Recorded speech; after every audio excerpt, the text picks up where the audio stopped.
Oh, mon cher frère, ma chère sœur, celui qui peut vous préserver de toute chute, celui qui peut garder votre cœur dans la grâce, puisse-t-il répandre ses bénédictions sur vous.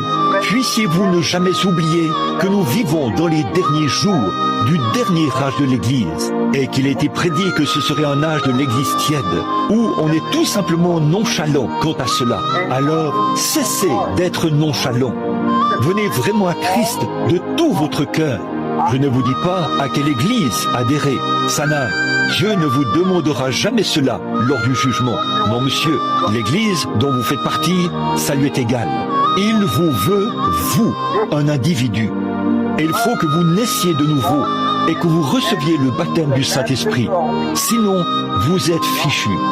Voyez, vous ne faites que jouer à l'Église. Vous ne faites qu'imiter tant que vous n'avez pas réellement vécu l'expérience de la nouvelle naissance. Et là, celui qui s'est tenu là, au milieu des 7 chandeliers d'or, tout au long des 7 âges de l'Église, ce même Saint-Esprit qui allumait l'Église là-bas, l'allume ici. Or, il y avait des imitateurs dans cette Église. Et ces Nicolaïtes qui étaient là, et tout au long, dans chaque âge de l'Église, il y avait des imitateurs. Cela a continué jusqu'à cet âge-ci, où c'est devenu un grand conglomérat d'organisations. Et Dieu met tout ça à la porte, et il emmène un reste de gens dans la gloire.